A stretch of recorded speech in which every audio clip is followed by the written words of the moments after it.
Au nom du Père, du Fils, Saint-Esprit, un seul Dieu, Amen, que sa bénédiction repose sur nous tous, Amen.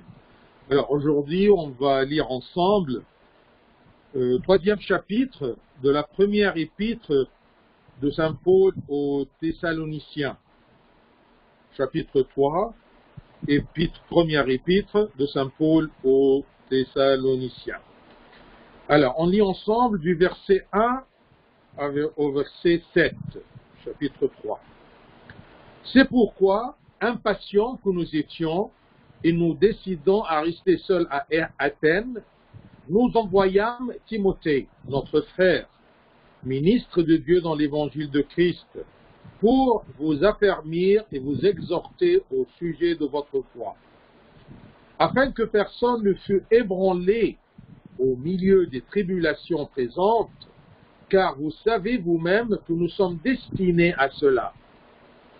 Et lorsque nous étions auprès de vous, nous vous annoncions d'avance que nous serions exposés à des tribulations, comme cela est arrivé et comme vous le savez.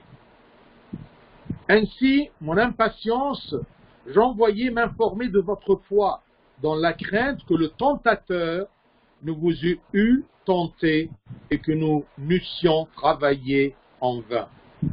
Mais Timothée, récemment arrivé ici de chez vous, nous a donné de bonnes nouvelles de votre foi et de votre charité. Il nous a dit que vous avez toujours de nous un bon souvenir, désirant nous voir comme nous désirons aussi vous voir. En conséquence, frères, au milieu de toutes nos calamités et de nos tribulations, nous avons été consolés à votre sujet à cause de votre foi. Gloire à Dieu éternellement. Amen. Alors, ce petit passage qu'on a lu, je voudrais lui donner un titre. Ce titre-là, ça sera « La foi et les tribulations ». Il y a toujours un lien entre la foi et les tribulations, les épreuves. Alors, tout simplement, les Thessaloniciens étaient des gens de très bonne foi. Une foi droite, une foi résistante, une foi vivante. Mais ils ont eu beaucoup de tribulations, beaucoup d'épreuves, beaucoup de persécutions des Juifs qui étaient à Thessalonique. C'est toujours comme ça, quand il y a une foi qui évolue, il y a toujours Satan et ses agents qui commencent à combattre cette foi-là.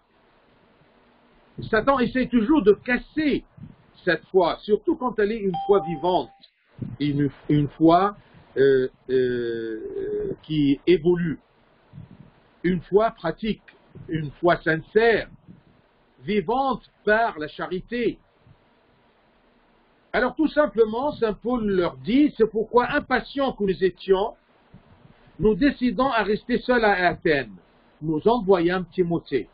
On veut être rassuré que vous êtes bien.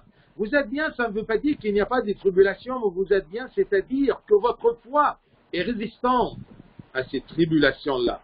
Alors, malgré qu'on a besoin de Timothée avec nous à Athènes, mais parce que nous sommes impatients de connaître votre évolution, votre combat, eh bien, on va envoyer Timothée chez vous pour qu'il nous enseigne à propos de votre situation.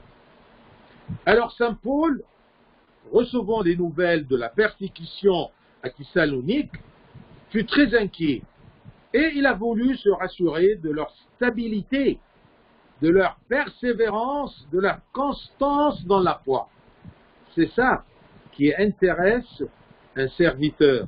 C'est ça qu'on cherche chez les croyants.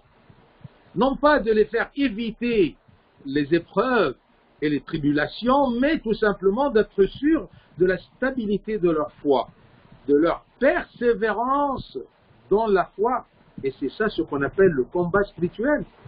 C'est bien de croire. Mais est-ce que vous croyez qu'une fois qu'on croit, il n'y a pas de combats, il n'y a pas de tribulations, il n'y a pas de contre-attaque de Satan à travers le monde, et le monde, ça veut dire même tout ce qu'il y a dans le monde qui est contre le Christ, qui est anti-Christ, qui est anti-croyance.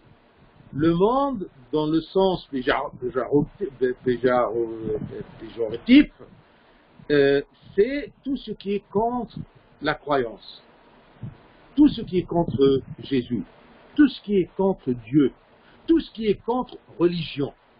Et vous le constatez autour de nous. Aujourd'hui, eh bien, il y a toujours une tendance, non pas à s'éloigner de Dieu, mais à combattre Dieu, à résister à Dieu, à résister à l'œuvre de l'Esprit Saint dans le cœur des gens. Alors, puisqu'il est très inquiet, Saint Paul et ses compagnons, il a voulu se rassurer de la stabilité de la foi des Thessaloniciens. Parce que ce qui compte pour Dieu, c'est la stabilité de la foi de ses enfants, et non leur bien-être. Parce que parfois, il y a des gens qui pensent en disant, mais si Dieu existe, mais si Dieu il nous aime, mais si Dieu il est là, pourquoi il permet ces tribulations-là et ces persécutions-là? Eh bien, Dieu sait très bien. Il peut faire des miracles. Il peut nous faire envoler vers les cieux. Mais ce n'est pas ça son économie.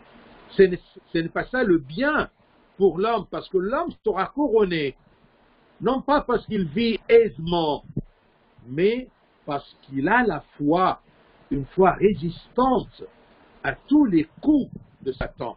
C'est ça qui couronne la foi d'un chrétien, la foi d'un croyant en Christ. Donc, je répète ceci, c'est que ce qui compte aux yeux de Dieu, ce n'est pas le bien-être de son enfant, mais la stabilité de sa foi. Même s'il est persécuté, même s'il est miséreux, ce n'est pas ça qui gêne Dieu.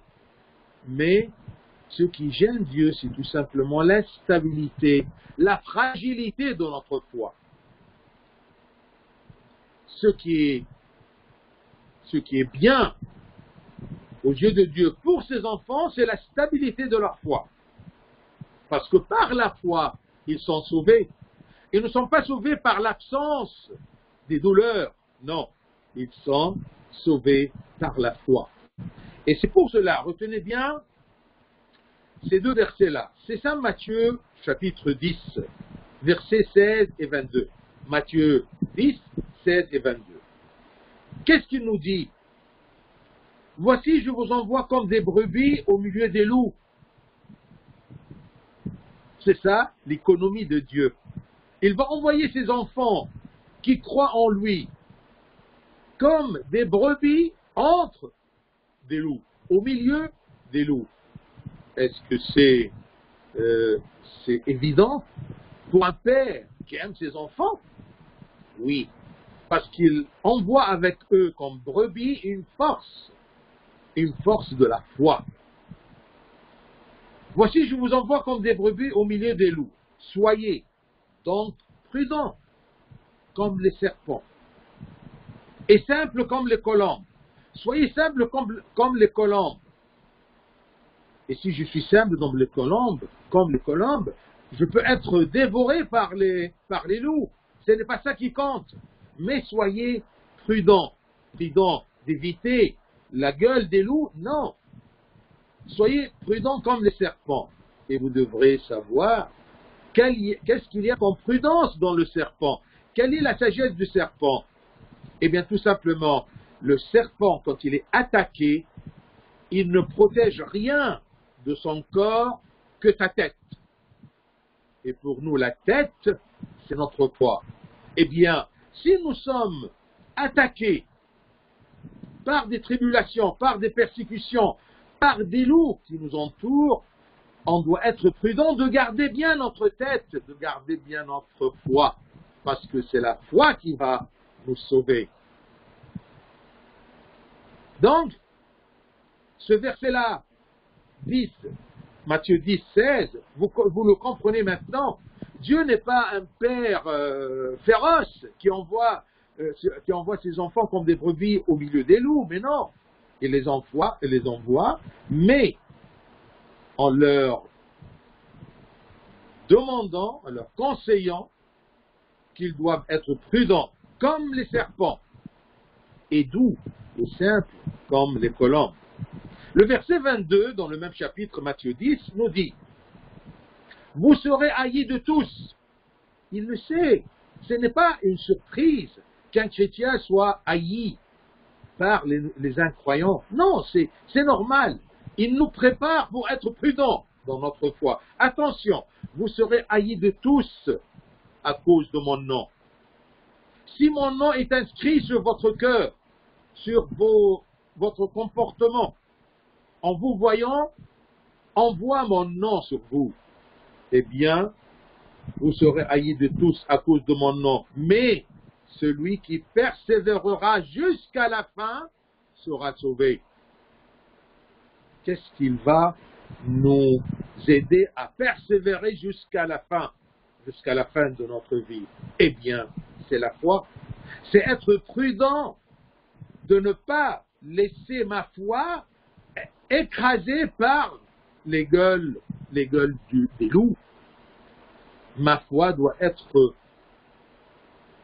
dure comme un rocher. Si on tape sur un rocher, ça ne change rien. Si on cherche à taper un serpent, eh bien, on peut attaquer son corps, tout son corps, mais sa tête est toujours protégée au milieu de son corps circulaire, d'accord? Il protège sa tête.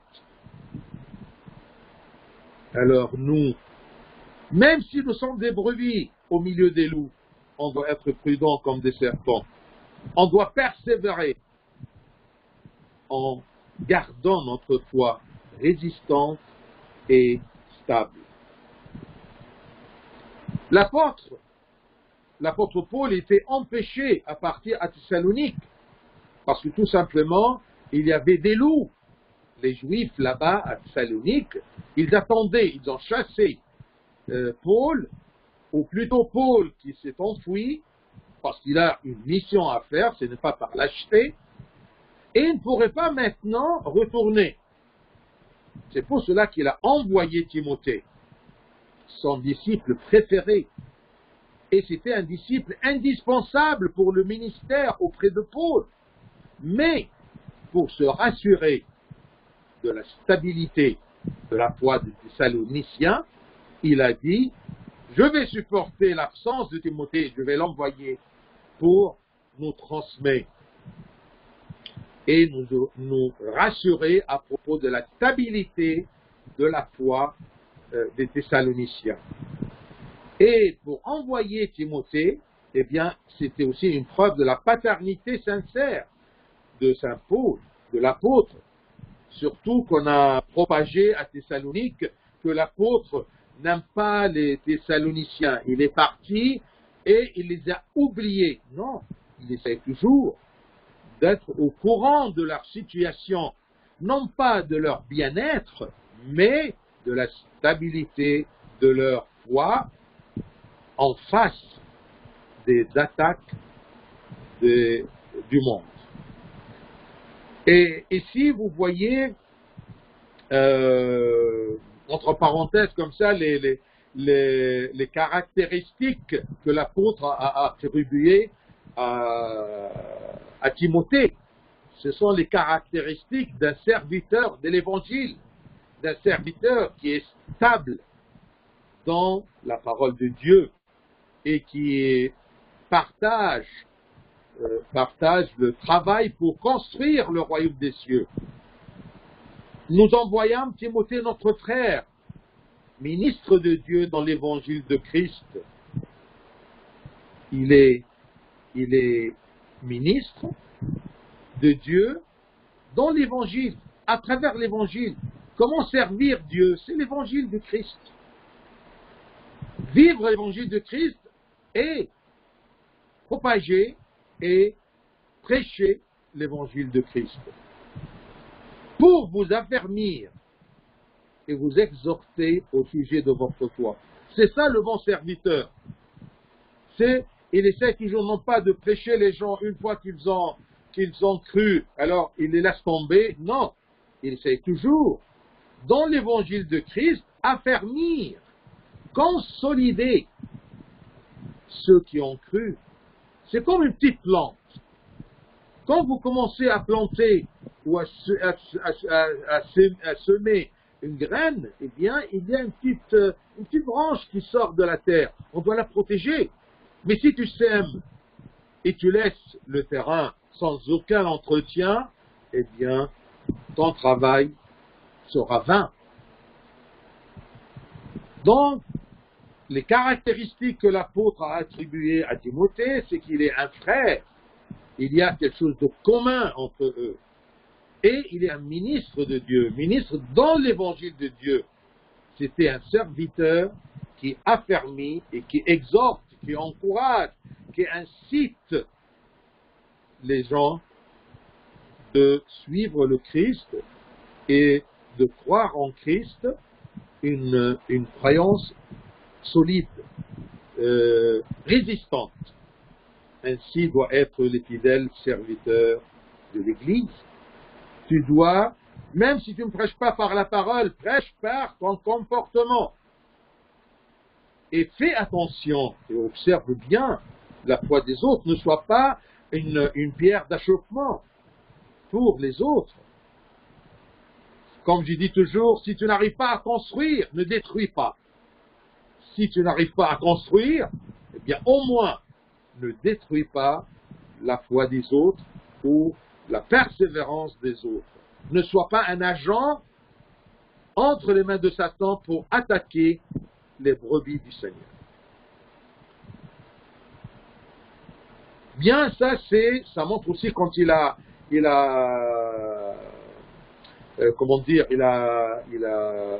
parlé à propos de Timothée, il a donné l'image de Timothée qu'il est un frère et un ministre de Dieu et il est envoyé pour vous affermir, vous exhorter, c'est-à-dire que je vous envoie quelqu'un semblable à moi. C'est comme si je vous envoie quelqu'un dont j'ai confiance qu'il sera bon pour vous, qui va vous affermir, qui va vous exhorter au sujet de votre foi. Paul a préféré, par amour, de rester seul à Athènes et de leur envoyer Timothée, tout simplement parce qu'il les aime, et ce qui l'intéresse, c'est d'affermir leur foi en Christ. Verset 3. Afin que personne ne fût ébranlé au milieu des tribulations présentes. C'est ça qui intéresse le serviteur de Dieu et Dieu lui-même. Que personne ne fût ébranlé au milieu des tribulations présentes. Et cette tribulation présente, elle est continuelle jusqu'à maintenant. On a ces tribulations. Les brebis ne peuvent pas vivre sans les loups. Tant qu'il y a des brebis, ils sont toujours entourés par des loups. Afin que personne ne fût ébranlé au milieu des tribulations présentes. Car vous savez, vous-même, que nous sommes destinés à cela. C'est un mot peut-être un peu dur, mais au moins, ça me soulage. Ça me soulage. Parce que tout simplement, je suis maintenant sûr que je suis destiné à ces tribulations-là. Ce n'est pas quelque chose de hasard ou de nouveau pour un chrétien, pour une brebis de Christ. Le but d'envoyer Timothée est l'intérêt que personne ne soit ébranlé au milieu des tribulations présentes. Et ça, c'est plus important que de demander la suppression des tribulations. Il n'a pas envoyé Timothée pour les aider à surmonter ou à éviter les tribulations. Il n'a pas prié que Dieu soulève ou enlève ou supprime ou les évite ces tribulations. Non, il est allé pour les affermir.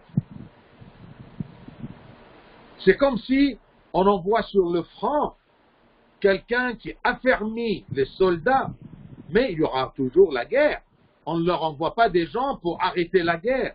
Non, pour les affermir vis-à-vis du combat des ennemis. Nous, les fidèles, nous sommes faits pour subir la douleur. Oui, je peux dire, nous sommes faits. Nous sommes baptisés, nous sommes fortifiés. Nous sommes soutenus par l'Esprit de Dieu et sa grâce pour subir la douleur. Notre force et notre foi. Notre force, c'est la foi en Christ. Un chrétien qui n'a pas une foi vivante, solide, résistante, il va s'écrouler. Que personne ne fût ébranlé au milieu des tribulations. Qu'est-ce qui nous laisse ou nous fait ébranler au milieu des tribulations présentes? C'est tout simplement que notre foi, d'accord, est exposée au cou ou à la gueule des loups. Soyez prudents, gardez bien votre foi. Nous les fidèles, nous sommes faits pour subir la douleur. Et notre force pour subir la douleur est notre foi. Retenez bien aussi ce verset, ce que nous a dit Saint Jean dans sa première épître. Première épître de Saint Jean, chapitre 5, verset 4. 1 Jean 5, 4. Parce que tout ce qui est né de Dieu triomphe. Tout ce qui est né de Dieu triomphe du monde. Il est plus fort que toutes les tribulations, de toutes les gueules des loups, de tout le monde. Ce qui est né de Dieu. Et nous sommes nés de Dieu comment?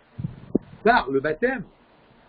Et nous sommes, et on traverse le baptême comment? Par la foi. La foi, le baptême, la confirmation, la communion. C'est ça notre force, notre foi. Parce que tout ce qui est né de Dieu triomphe du monde. Et la victoire qui triomphe du monde, c'est notre foi. C'est ça le verset. La victoire qui triomphe du monde, c'est notre foi. Dont on prend soin, qu'on la garde prudemment, qu'on essaie toujours de la protéger, en s'incrustant dans les paroles des pères de l'Église et l'enseignement de l'Église. Rien ne peut affaiblir ma foi, parce que je sais en quoi je crois. Afin que personne ne fût ébranlé au milieu des tribulations présentes, car vous savez vous-même que nous sommes destinés à cela. Versets 4 et 5.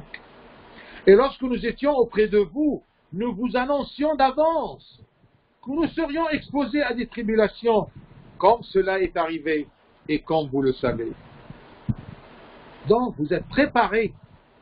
Ce n'est pas une surprise que vous êtes exposés à des tribulations. Non. Alors, pour les consoler, l'apôtre les rappelle de ce qu'il leur a prêché, de la croix, les tribulations, les épreuves, les douleurs, comme des choses indispensables à la foi, comme des choses liées à la foi. C'est comme un des pères de l'Église, il a dit, on ne peut pas avoir la résurrection si nous n'avons pas la croix. C'est la souffrance de la croix qui nous fait vivre la joie de la résurrection.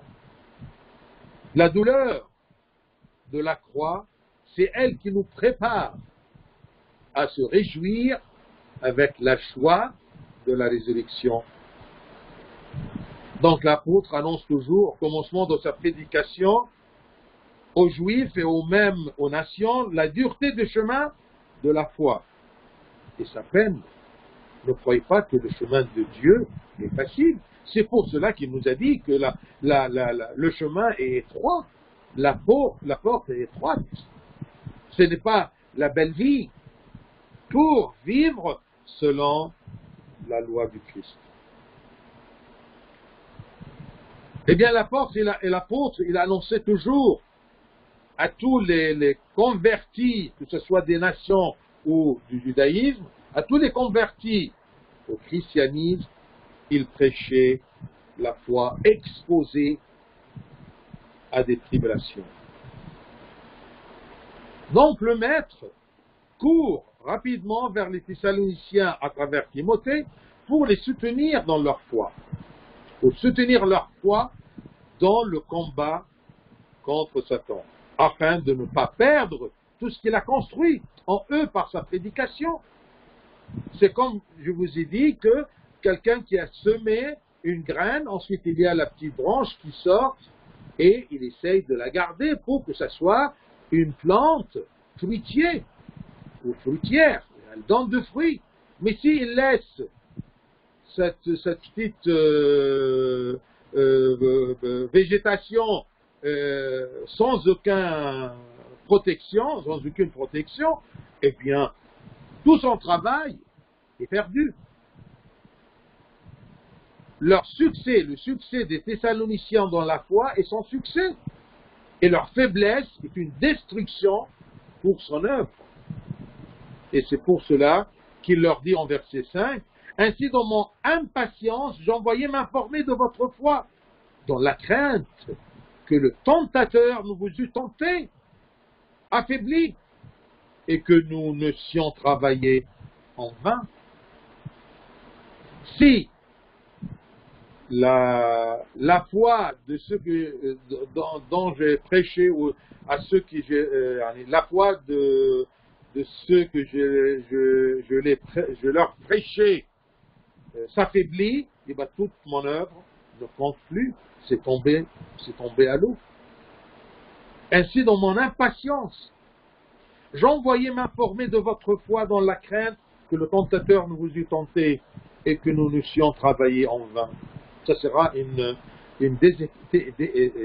déception pour un bon serviteur de Dieu qui voit que à ceux qui a prêché, et ils se sont fait ébranler contre les tribulations.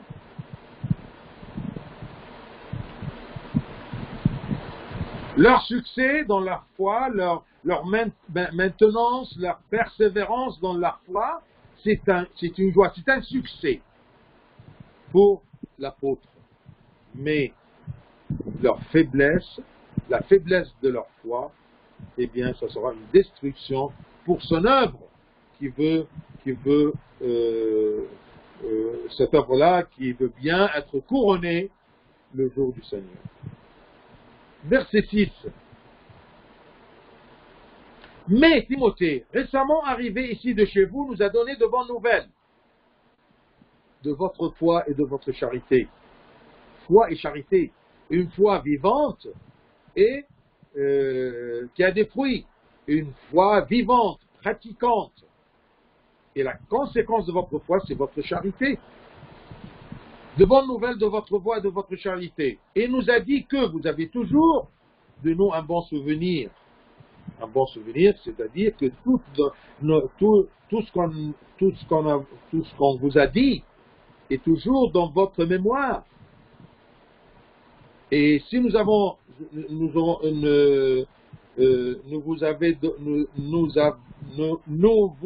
donné un bon exemple pour un bon chrétien, vous gardez ceci et nous a dit que vous avez toujours de nous un bon souvenir, désirant nous voir, comme nous désirons aussi vous voir.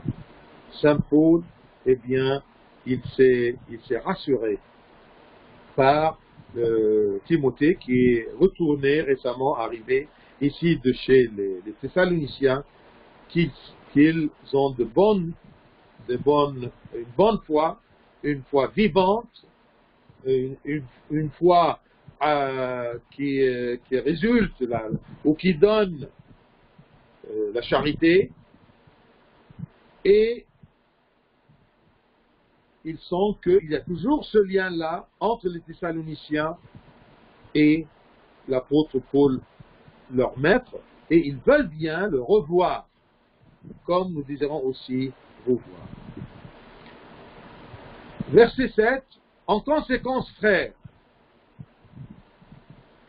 au milieu de toutes nos calamités, parce qu'il est à Athènes, oui c'est vrai, mais il a aussi des calamités. Il n'est pas à l'aise, il n'a pas quitté Thessalonique tout simplement pour aller à Athènes. Il est mieux là-bas. Non, au contraire, tant qu'il laboure pour l'évolution de la foi et l'évolution de la prédication de l'évangile, et bien sûrement, il est dans un combat. Mais au milieu de ce combat-là à Athènes, en conséquence, frères, au milieu de toutes nos calamités et de nos tribulations, nous avons été consolés à votre sujet à cause de votre foi. Votre foi solide, votre foi accompagnée par la charité, eh bien, ça nous a rassurés et ça nous a consolés. Regardez Saint Paul, comme n'importe quel serviteur, n'importe quel bon chrétien, il a besoin d'être consolé. Qu'est-ce qui console Saint Paul? Qu'est-ce qui console un serviteur? Qu'il n'y a pas des tribulations, qu'il n'y a pas des problèmes, qu'il n'y a pas des persécutions, qu'il n'y a pas des hautes vagues entre les chrétiens, non. Ce qui le console, c'est que la foi, accompagnée par une charité, existe et persiste. C'est ça qui console les serviteurs de Dieu. Et sûrement aussi le cœur de Dieu. Donc, j'imagine toujours que Dieu me regarde, m'observe toujours pour me protéger. Il voit ce que je subis. Il est conscient, parce qu'il est là, il est vivant. Il ne me quitte jamais. Mais il observe ma foi. Est-ce que je suis prudent? Est-ce que je profite de ce qu'il me donne pour garder et protéger ma foi? Ou je suis mal entraîné? Ou je m'éloigne du chemin de Dieu pour combattre? Je m'éloigne de l'armature de Dieu qui me propose et je combats tout seul. C'est dangereux. On doit toujours, si nous sommes envoyés de Dieu, comme des brebis au milieu des loups, on doit suivre la parole de Dieu.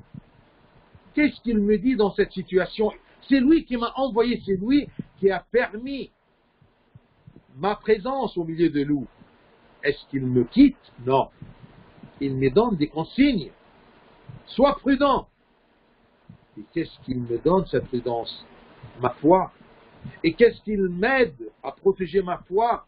C'est la parole de Dieu et la vie spirituelle. C'est d'être honnête dans le combat spirituel. Mais si je m'endors et je me lasse et pour prier ou pour se rassasier de la parole de Dieu, s'il y a un hymne à l'église et je ne participe pas parce que je suis fatigué, ou il y a un match pour le regarder, eh bien attention, comme ça tu n'es pas prudent. Tu exposes ta foi au coup des loups. Plus tu combats courageusement, honnêtement, avec une persévérance, plus tu vas conquérir le monde par ta foi, protégé par ta vigilance. Les bonnes nouvelles des Thessaloniciens sont arrivées à Paul comme un évangile vivant. Ils ont de bonnes œuvres, ils ont de la charité, ils sont un évangile vivant, un évangile pratique. Dans leur vie, dans leur comportement, on peut voir l'évangile de Dieu. Ils ont une foi inébranlable, résistante à toutes les tribulations. Et ceci console et fortifie la force dans son combat et dans ses douleurs à Athènes et tant qu'il sert le Seigneur. Que le Seigneur nous donne cette prudence de bien garder notre foi et de réjouir le cœur de nos maîtres et de nos serviteurs et le cœur de Dieu par notre foi inébranlable. Gloire à lui éternellement. Amen.